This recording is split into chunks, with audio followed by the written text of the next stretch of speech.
Good morning mga kabig. Kumusta po? Kumusta po ang ating umaga ha? Sana okay po tayo ha. Pero talagang ang hindi po okay, itong talagang nakakapagnit-ngit mga kabig at mga katoto ha. Maging ang ating mga personalidad ha sa pinilakang tabing ay nagbibigay na rin din ng kanilang mga opinyon patungkol po sa kung ano ang nangyayari at kaganapan sa ating buhay dito sa bansang Pilipinas ha. Lalong-lalo na po itong flood control projects na kung saan ay hindi lang mga kabig, mga katuto, milyones ang pinag-uusapan. Trilyon mga kabig, mga katuto. Talagang minsan nakakapanggigil, minsan talagang di ba? So, ang daming naghihirap, ang daming hindi makakain sa maghapon. Mayroon dyan, nagsisikap mabuhay pero dahil sa kulang ang kinikita, nagtitiis sa NFA rice, nagtitiis sa tuyo at bagoong.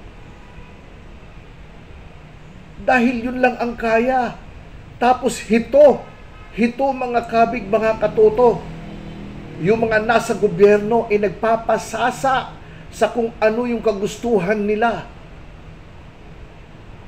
Aba, hiramin ko yung sinabi ng ating Pangulong Bongbong Marcos, mahiya naman kayo. Ang kakapal ng mamukha natin.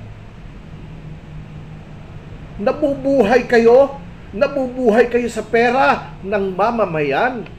Nabubuhay kayo, nagpapakasarap kayo sa inyong buhay, ang inyong pamilya, ang inyong mga anak, nag-i-enjoy kayo kung saan-saan kayo nakakarating. Pera ng mamamayan ang ginagastos, pero ito, ang mga ordinaryong mamamayan, nagtitiis sa patis at bagoong para lamang mabuhay sa maghapon. Pero itong mga nakaupo, nakapwesto, ay walang ginagawa kundi magpakuya-kuyakoy at kumuha ng pondo ng gobyerno. Nakakapanggigil mga kabig, mga kaibigan, mga katoto, di ba? Well, may dahilan ang ating mga artista sa pinilakang tabing na sila'y umalma, na sila'y magsalita, na sila'y magreklamo. Dahil magkano po ang kanilang binabayaran sa tax? Magkano ang binabayaran ng mga ito? Tapos malalaman na lang nila, na kinurakot. Malalaman na lang nila na nasa bulsa na ng mga, ay nako, nakakapanggigil lang po talaga ng gusto.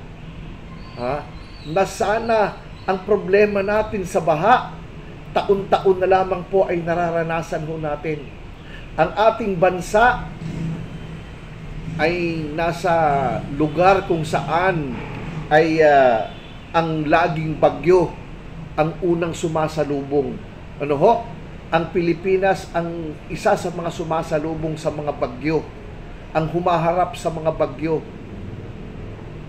Dahil mayat-maya bumabagyo, mayat-maya may habagat, so yung ating lupa, wala nang masipsip, hindi na kayang sipsipin yung mga bagong ulan na papasok dahil talagang tigmak na sa tubig ang kailaliman ng ating lupa.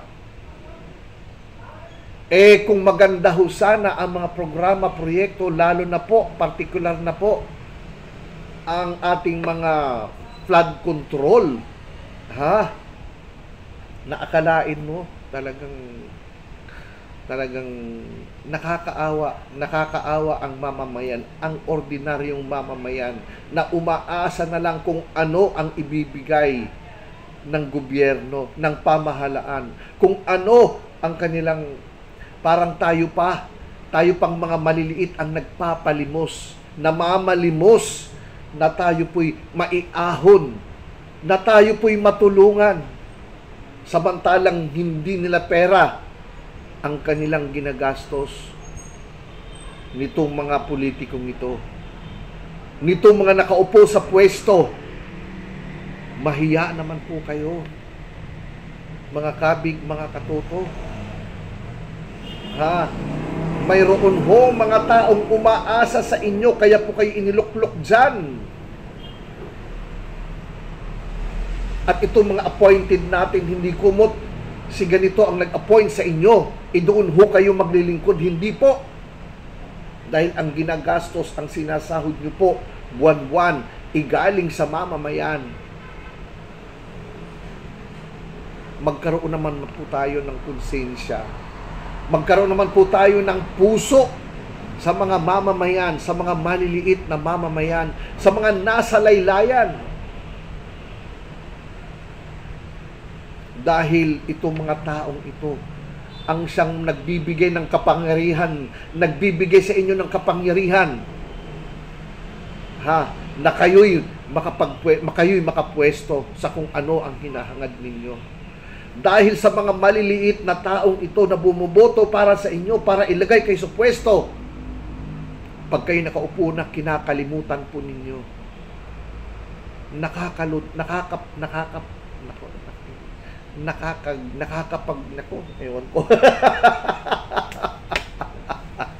Nakakapanggigil, mga kabig, mga katoto, ang mga nito, mga klase ng tao na wala nang inisip kundi ang kanilang sarili. Isipin mo, ha?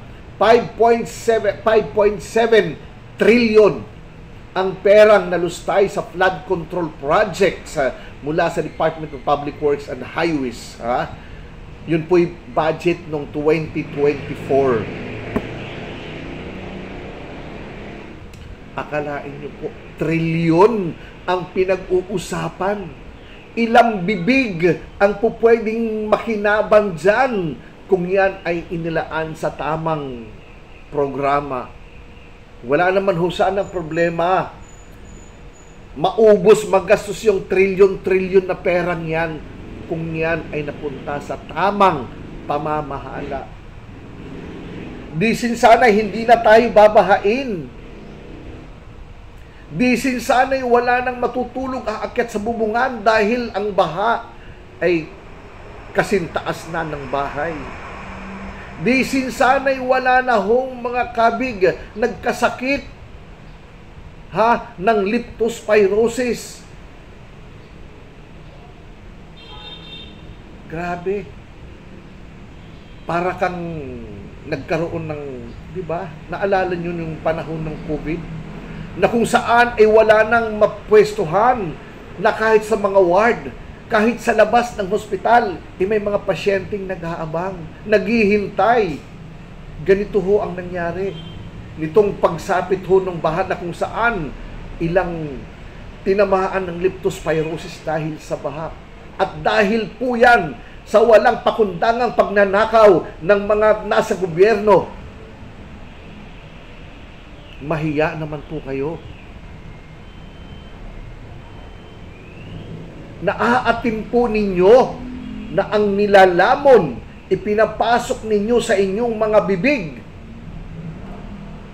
Igaling, pinaghirapan, dugot pawis na pinaghirapan ng mamamayan. Naaatim nyo ba na ipasok sa bibig yung mga pagkain binibili ninyo galing sa pera ng mamamayan?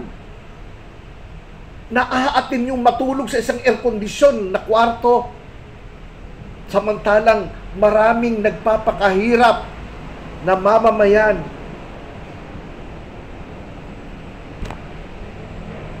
Ay nako, mga kabig.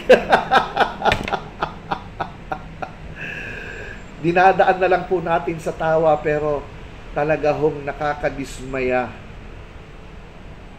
Talaga hong nakakadismaya. At para hindi ho mapag-usapan, gagawa ho tayo ng mga issues para di ba? Gagawa tayo ng mga issue ng mga para lang ma-shield ang isip, ang paningin ng mamamayan. Talagang kailan kaya Kailan kaya ang Pilipinas, ang gobyerno ng Pilipinas makakahanap ng mga taong maglilingkod na may puso, sincero sa kanilang pagnanais na makapaglingkod sa mamamayan ng Republika ng Pilipinas? Naway, hindi pa po huli para po tayo'y makapili ng mga taong karapat-dapat na mag-aahon sa mamamayan na mabago ang larawan ng Pilipinas sa isang maunlad, sa isang mapagmalasakit na gobyerno sa kanyang mamamayan. Hari nawa, may panahon pa po, mga kabig, mga katuto. Huwag lang po tayong mawawalan ng pag-asa. Basta tayo hong marunong pumili sa mga taong ilalagay natin sa pwesto. Maraming salamat po mga kabig. Kung kayo po ay mayroong komento, may mga katanungan, abay wag hong mahiya. Sabi nga ng amin po nung barangay, sa umpisa lamang po yan. Magkomento po kayo. Para lalong humaba, gumanda ang ating kwentuhan at talakayan. At syempre, makikiusap po ako uli. Huwag hong makakalimot, mag-like, mag-share, mag-follow. At higit sa lahat, mag-subscribe po kayo, mga kabig at mga katoto. Okay po ba? Dito lamang po yan sa Ikaw at Barangay, kasama ni Barangay Secretary Emong. Maraming salamat po. Magandang umaga sa ating lahat.